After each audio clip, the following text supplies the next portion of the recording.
Well, hello and welcome to another guest interview here on the Profit with Law podcast. I'm your host, Moshe Amsel, and we're going to be talking about a topic that I really haven't covered here on the podcast, other than backhandedly slapping the notion or the idea of what's tying down some of our listeners. We really haven't addressed this topic at all. And I'm excited to jump into it because I'm a numbers guy, I'm a finances guy, and I love talking about anything that includes debt reduction, debt restructuring, or making it possible to have capital for investing in your business. So our topic today is going to be all around student loan debt. And we have the guru in the house. This is Christie Arkovich. She is the owner of Christie Arkovich, PA. And she's been a Florida licensed attorney for 30 years since graduation from Stetson College of Law in 1992 with honors. Ms. Arkovich is a frequent speaker at various consumer-oriented continuing legal education seminars for other attorneys before the American Bankruptcy Institute, the National Association of Consumer Advocates, and the Tampa Bay Bankruptcy Bar Association. She also writes a quarterly column for the TBBBA, Student Loan Sidebar, not sure if I put an extra B in there or not, about recent student loan related laws, regulations, and developments nationwide. Whenever possible, Ms. Arkovich takes the opportunity to share her knowledge about student loans gained from prior work as trial counsel for Sallie Mae, ECMC, and other student loan servicers or grantors, and from her practice now on the consumer side of things. She recently served on the Student Loan Committee for the new Student Loan Management Program in the Bankruptcy Court for the Middle District of Florida and was chair of the Consumer CLE for the Tampa Bay Bankruptcy Bar Association for 2019 to 2022. And on top of that, I just found out that she has started a playlist on YouTube that's under her Arkovich Law channel. So if you go to YouTube and search for Arkovich Law, subscribe to that channel. There's a playlist in there called Student Loan Sidebar, and it's a bunch of videos talking about some of the topics that we're going to cover today, maybe going more in depth in there. So I invite you to go and check that out. We will link that up in the show notes along with any other resources we discussed today. Those show notes can be found either in the description of your podcast player or on our website at profitwithlaw.com.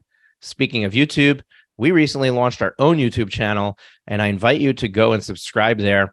We have additional content, more different than what we cover here on the podcast.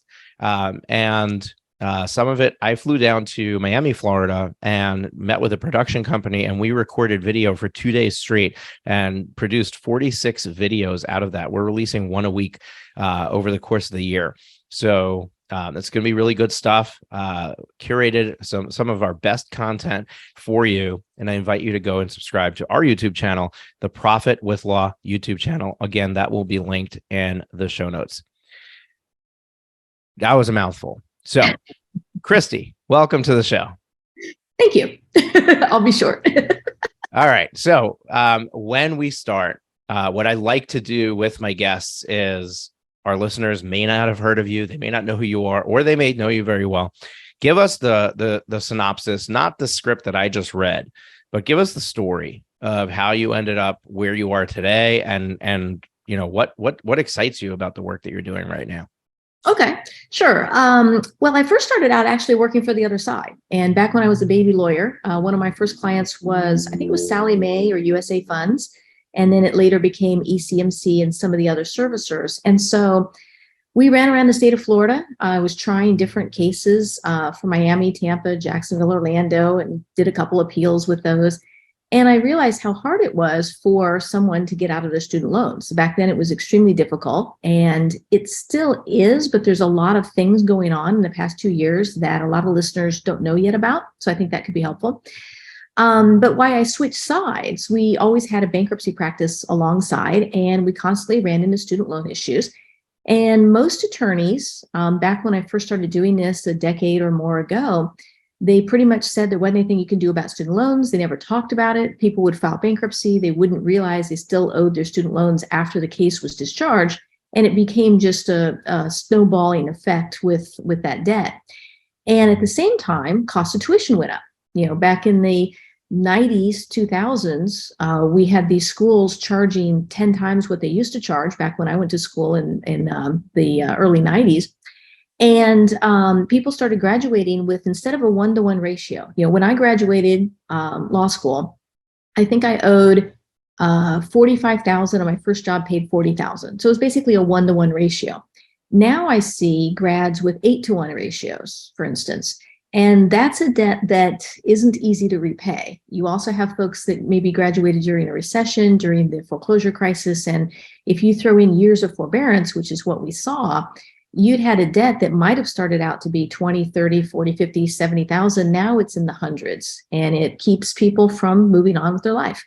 And so it fit nicely with what I like to do, which is until I'm proven wrong, I think that I should try. And so we actively were defending foreclosures during that crisis, and we have done a ton of student loan work in getting rid of that debt. And it's working. It's working very well. It's working more so even now under the current administration, but we had it working in the last decade or so as well. This is very interesting. You may not know this about me. I don't know how often I share it publicly, but I went through personal bankruptcy myself. So I was married, got divorced, and after the divorce, I had some issues with child support being set too high. Lost my 6-figure IT job, ended up working as a paramedic, getting, a salary of $35,000 a year, lost my downward modification action in court, and I had to continue paying. It was over $30,000 a year in child support that I was paying, and I was only making $35,000. Well, paramedics with overtime can make a little bit more than that. But I also was on the hook for a certain percentage of private school tuition where the kids were being raised Jewish Orthodox. It was a mess.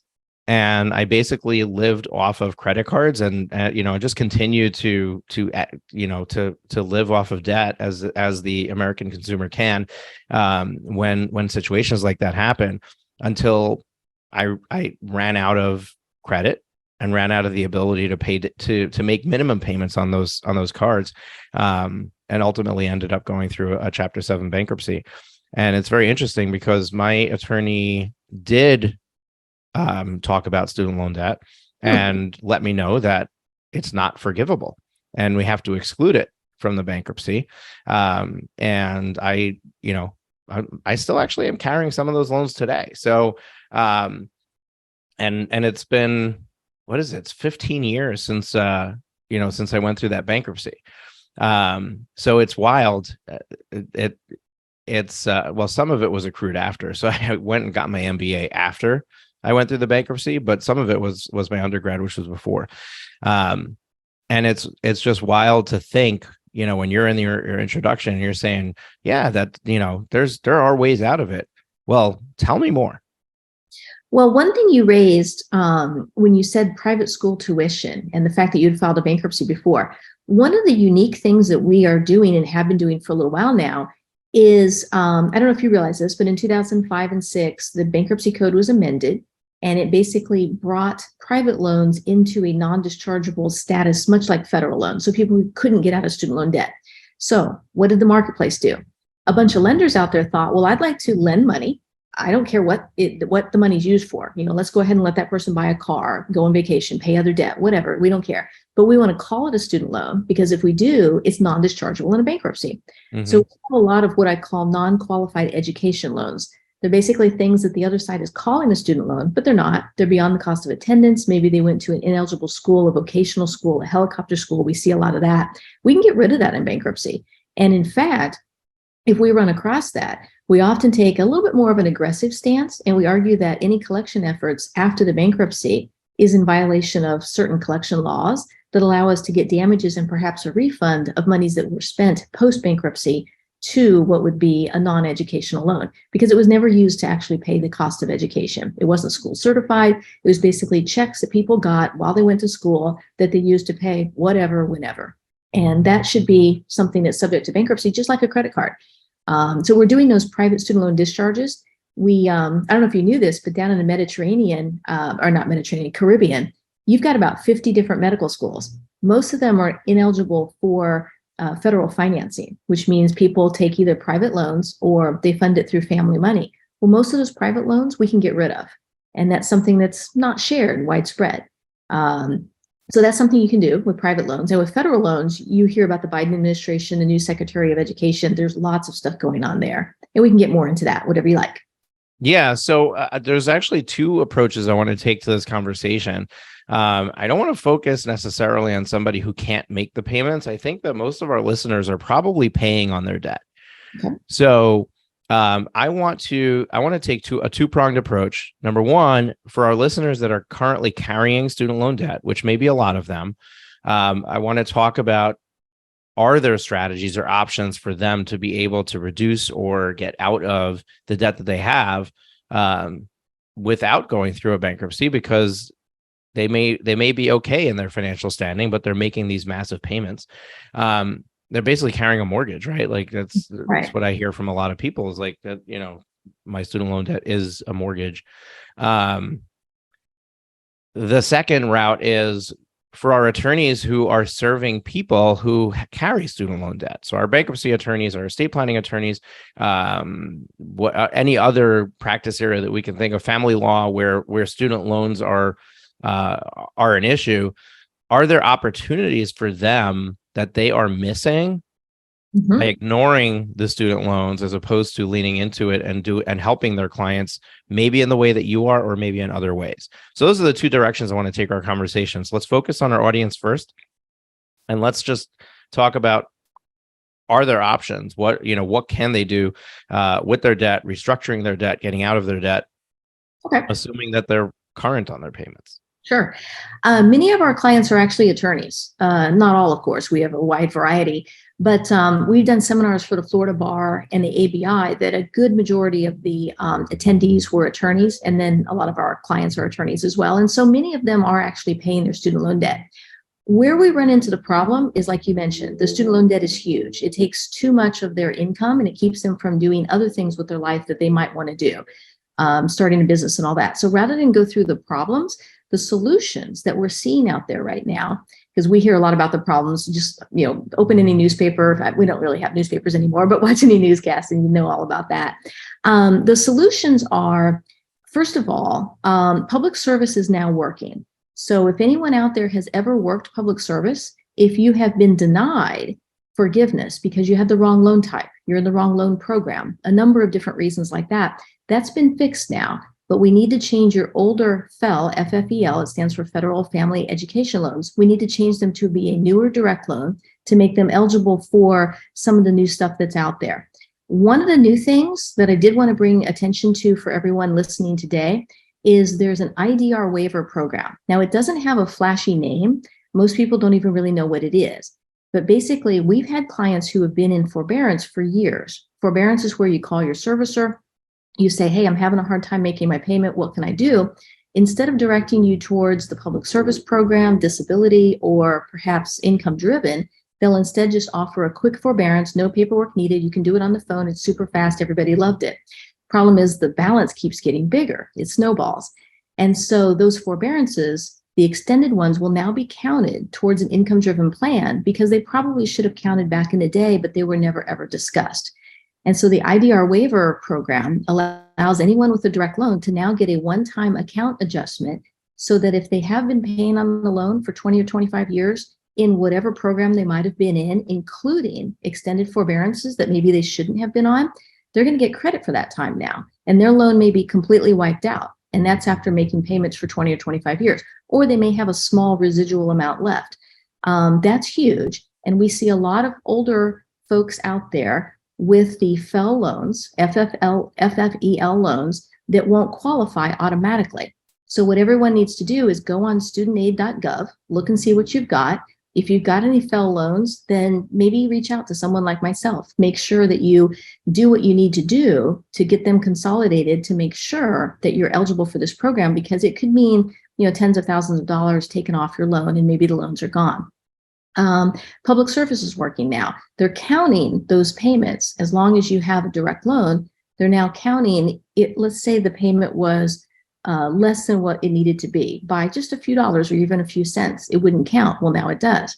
Let's say it's a little late or it's paid ahead status. They count now.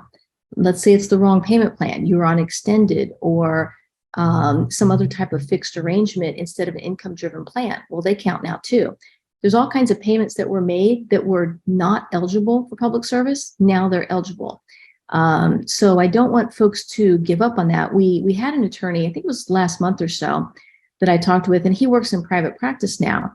But at the time, he had completed 10 years of public service, but not got credit for any of the years he had because he had the wrong loan type. So we changed him, and now he's eligible. And then he ended up getting a full forgiveness.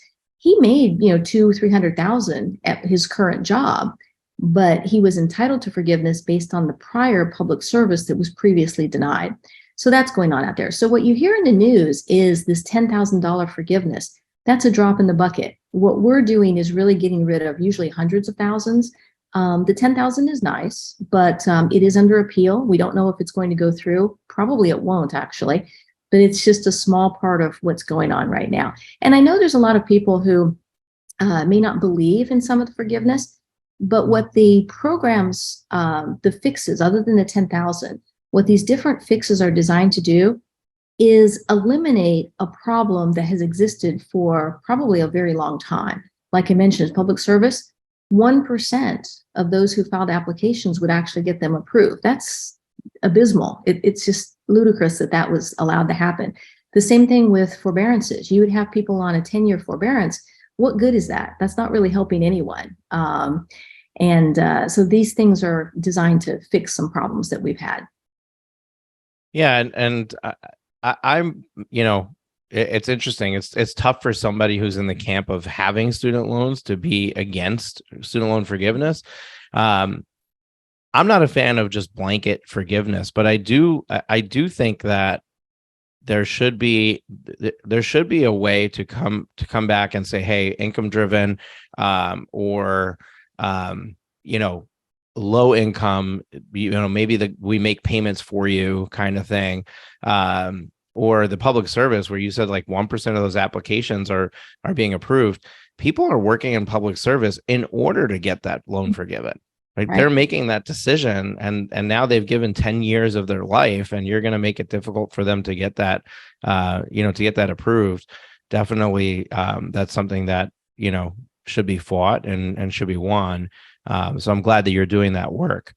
I know that there was some sort of deadline last year in October for somebody who wanted to do the public service, that they had a one-time opportunity to consolidate their loans and then have something count retroactively. Do you know what I'm talking about? I do. The deadline you're talking about was October 31, and that's for anyone to file a public service loan forgiveness application as well as convert their loans to direct.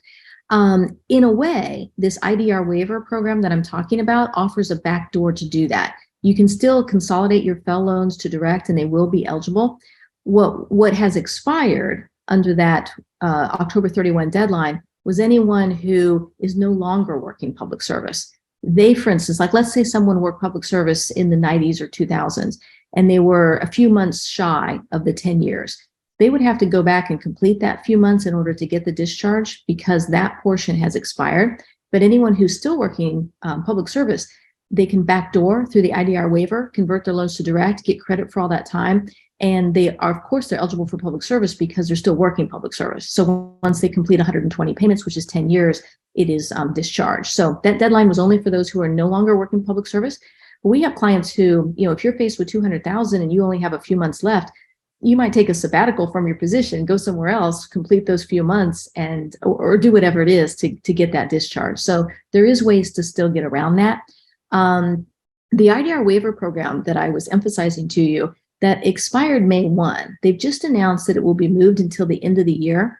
I believe that's because the Department of Ed has indicated that since their budget wasn't increased, that they don't really have the manpower or funds to do all the things that they're required to do under these mandates. But I don't recommend waiting to the end of the year. And here's why. The FFEL loans that are being consolidated to direct to be eligible for forgiveness, they're usually commercially held. And so right now, they don't have much standing in order to contest this. But come May 11, when the COVID emergency expires, and when we have the final rules, the IDR rules that are expected any day now, you'll have a position where those commercial lenders can then appeal and sue for trying to stop that $200 billion of forgiveness that's anticipated under this program. So I would, and I just wrote a blog about this today. We do have a free blog on our website there at ChristieArkovich.com. I recommend people file it now. Don't wait till the end of the year, because the landscape could be different. This IDR waiver program could be under appeal. I frankly am getting to the point where I'm be surprised if it's not. And I'd get it while it getting's good. So I do it now. Now, if somebody doesn't have FFEL loans, they only have direct loans, do they need to do the IDR for any reason? Okay, so for those, it's automatic, and so for those who have direct loans, they don't have to do anything in order for the one-time account adjustment to apply. What they need to do is take a look at the new Repay. It's the IDR waivers. The IDR forgiveness. Think of it as an umbrella. It's over all the different income-driven plans. So you have IDR, income-driven plans, as the umbrella. And under it, you have IBR, Pay, Repay, ICR, even ISR, although we don't usually see that anymore. Repay is a 10% program. It's the one that a lot of folks have used throughout the years, but it requires a spouse's income to count. The new Repay does not, at least that's the way it's currently worded. It also has a lower payment. The old Repay was 10% of someone's discretionary earnings. IBR, which was a very common one for FFEL loans, was 15%. So you had 10 or 15% of your earnings. Now it's going to be 5%. For an undergrad loan, it's 5%. For a grad loan, it's 10%. It's average between them if you have both types. On the case studies that we've done, it looks like the student loan payment under an IDR Repay, under the new revised Repay, is going to be about a third of what it probably was before. I mean, it'll be a little different for everyone, but it's averaging about a third of that. So we've got a lot of attorneys out there that are making pretty decent income, but they're having a hard time even making the IDR payment, because they also maybe are putting a kid through college. Maybe they have a house payment, a car payment, maybe they have their own business. They can't do it all. And so for them, even though they might be making $100,000, they may see their IDR payment drop by 2/3, and then it would be probably quite affordable for them. That, in addition to getting credit for several years that never counted before. So with the combination of that IDR waiver automatically occurring before the end of the year, as well as the new Repay, they may have a very manageable federal student loan, even though it might be $200,000 or $300,000. The payment itself might be very manageable. So once you're in the IDR program, you're automatically going to have that previous history looked at and some of that money waived, or you need to go through a formal application process? Once you have a direct loan, you don't even have to be in the IDR program. If you just have a direct loan, it will automatically be reviewed for this one-time account audit. And it's called the IDR waiver program. It has a weird name for what it is, but it's a one-time audit that they'll be doing on all direct loans. And it's going to happen automatically for those with direct loans. Where the IDR, it only affects somebody who's gone through forbearance at some point. No, it also affects those that may have been making payments and they're just not getting anywhere. Like, let's say that you've switched different payment plans and so forth, and you've been making payments for 20 years or 25 years. Maybe some of it's been in extended forbearance. Maybe others have been different types of payments. Now the loan will be completely forgiven after 20 years for undergrad and 25 for grad loans. What that means is we had a lot of folks, for instance, when I graduated back in the early 90s, I was on a 10-year repayment plan, very typical 10 years. Somewhere along the line, it shifted to 30, and no one really told everybody. And so there's a lot of folks out there that they know how interest works, they know, all that, but they never really realized it went from 10 to 30 years. So come 10 years, they realize I've made almost no payments on my student loans. I've paid all this money and I owe practically the same amount, if not more, than what I did when I graduated. Once they get to 20 years for undergrad or 25 for grad loans, any remaining balance will be discharged. So we have a lot of folks who have an older loan from the 80s even, or 90s. They're going to be at that 20. I mean, we're 2021, right? Or 2023. Sorry, I've skipped 2 years somehow. 2023. So if you had been paying on that loan for enough time, you would be forgiven now. So that applies for that. Yeah, 1998 was 25 years ago, right? It's really not going that far back. Yep. It's very interesting. So, what's that? It seems like yesterday sometimes. Yeah. Oh, no, it does. It absolutely does. I have a child that was born in 1999. So it's like, Yeah, it wasn't that long ago. It just flashes before your eyes. Um, Public service for a moment. Does it matter full-time, part-time, in and out? Like if somebody worked in public service, then they didn't work, or they held a like they worked at a regular law firm, but then they also did 10 hours a week or whatever in public service. How does that work? For forgiveness, what counts Mhm. is anything that's full-time, which is defined as 30 hours or more, unless the employer has a different designation. The employer has to fill out a certification form that says full-time. So you can work two full-time jobs. A lot of folks do, actually, especially with remote work now. But it does have to be full-time. It has to be for a state, local, or federal government, or a qualifying nonprofit. And there's a form. You can fill in the form. They actually get back to you fairly quickly on that as to whether or not your employment counts, so that you'll know right away. It doesn't have to be consecutive. So we've had folks work public service for 2 years, out to private for 3, work public service again. All that counts. It can be multiple employers. It could be 2 full-time jobs at once. I've never really seen that, but that could happen. It didn't used to be religious, but now they have some rewriting of the rules that allows that. I'd have to look back at some of the more specifics, but a lot of the time counts. And it goes by when you start repayment, right? Like, so it's not from when you were carrying the loan, but it's from when you Right. started repaying the loan. When you Correct. started repaying it, when you entered the program, basically. Yep. Okay. And you don't Um, have to file the public service forgiveness app ahead of time. As long as you have an employer willing to fill out a form that you've worked public service for, 120 months, basically, and you've been making payments under an IDR for that time, or if your payment history counts now under the new rules, you'll be eligible for forgiveness. You don't have to have filled out a prior public service application.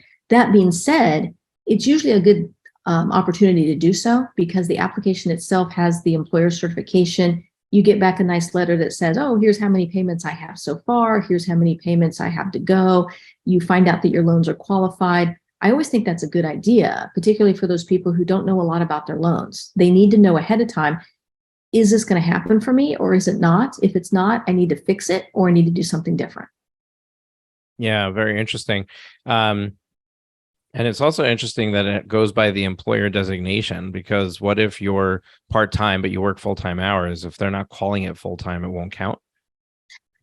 It may not count. It's something that, like I mentioned, if it's 30 hours, even though the employer may not count it, it is possible. But the employer has to sign off on it. So that would require some additional efforts to try to convince the employer to sign off on it. Got it. Okay, so let's switch gears.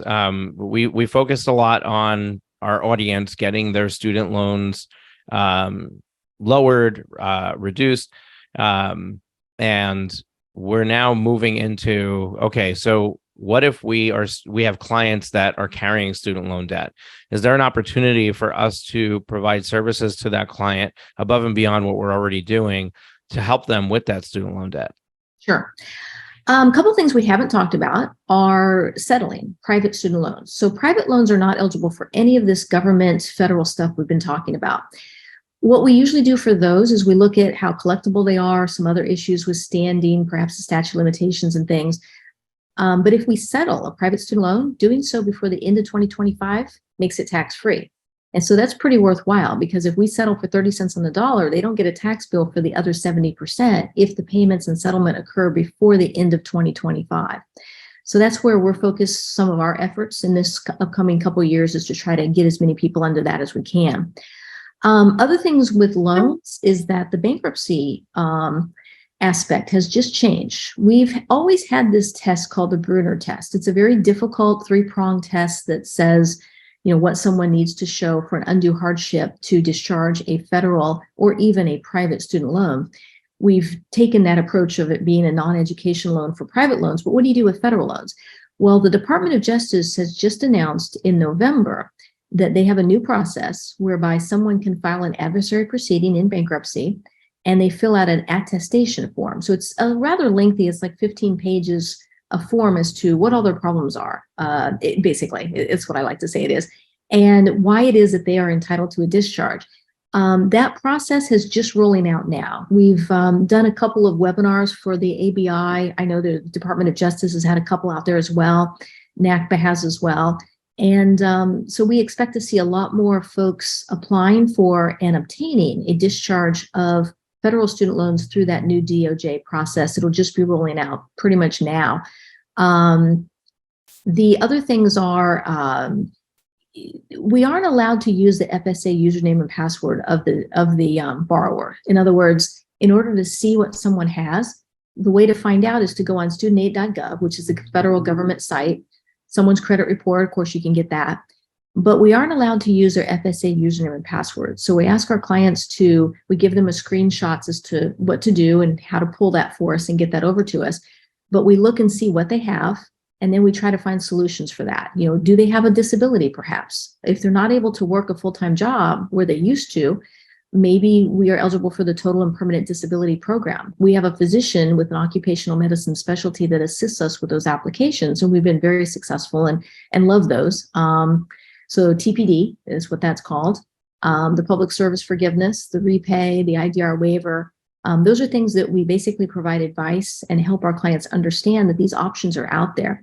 So what other attorneys could do is they could have their clients pull their information from the studentaid.gov, see what they have, make those recommendations, point them to information about what they can do with those loans if they don't do it themselves.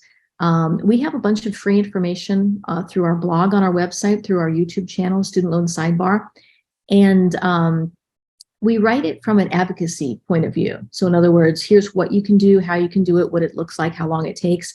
It's a little bit better, I think, than maybe the deer in the headlights type reaction that someone might have if they just go on the government sites. They can be confusing. Some of the information out there is contradictory because you have the old rules, you have the new rules. Once the new rules expire, it's going to go back to the old rules. So they haven't really been removed because once again, they'll be effective someday. So it gets a little confusing. And just being able to help your client understand what they have, understand how it impacts them. Like, for instance, we've had clients in the past who have said their servicers say that their children will be liable for their loans after they pass. Well, that's not true. The federal loans die with them, but yet we've got servicers out there that aren't telling folks that. So just giving them accurate information about what they have and what the recourse is, they can help their client avoid garnishment of wages. They can help their clients, get rid of the debt so that's off their credit report. We have a Fresh Start initiative that is starting now with the federal government that someone can cure a default that they might have had for years, even though there may not be a mechanism to cure that default available anymore. I won't get into all the details on why and what for, but helps people buy houses because it takes the default off their record.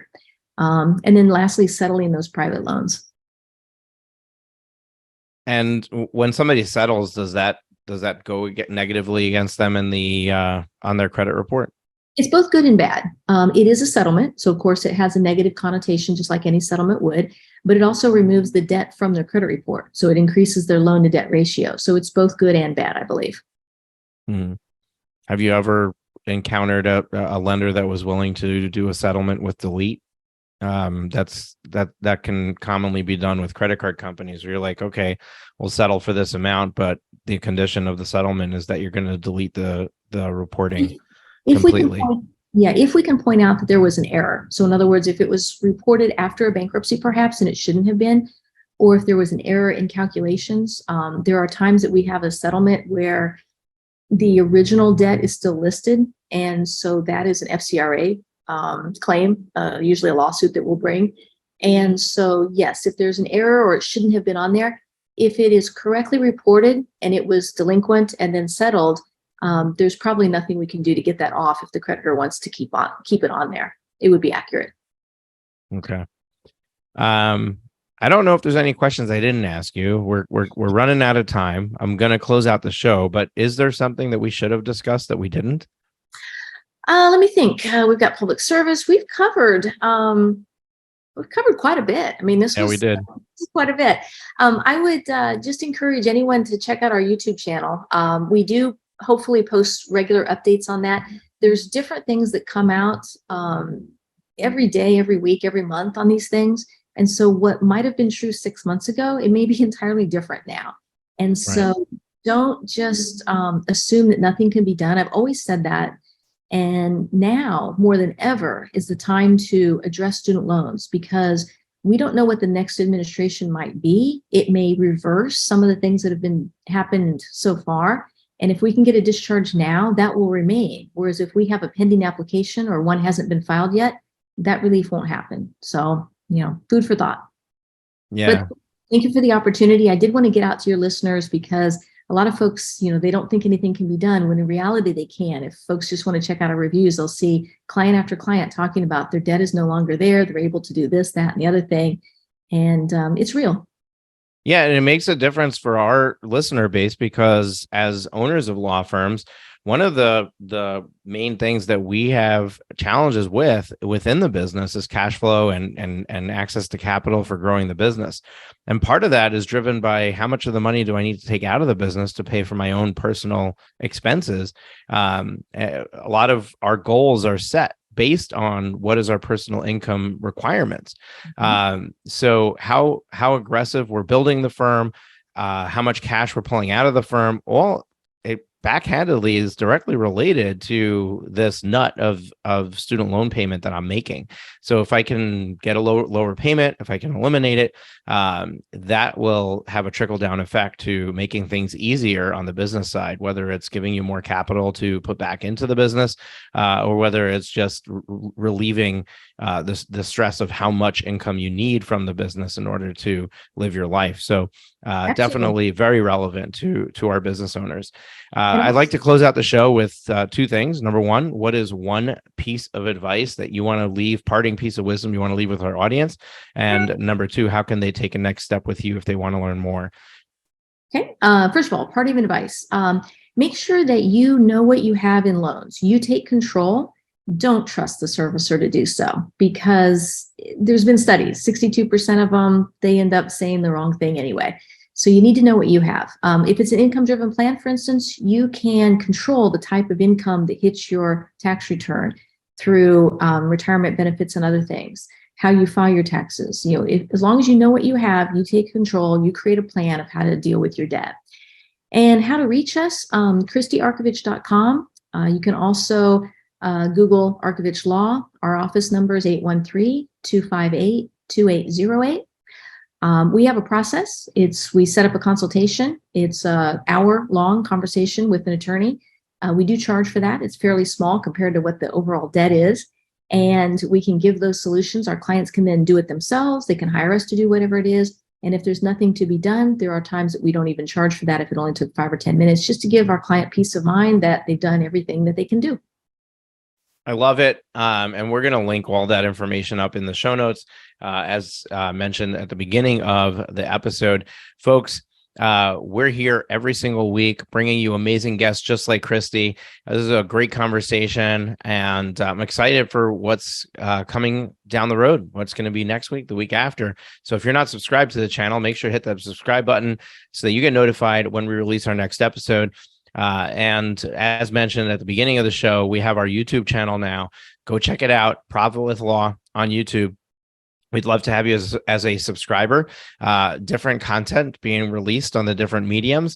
And the more that we can help educate you and direct you in the growth of your business, the more successful you are and the happier we are. So take care, enjoy. Make sure to keep that focus on your profitability, and we'll catch you next week. Thank you for the opportunity. Have a great day. All right. You're welcome.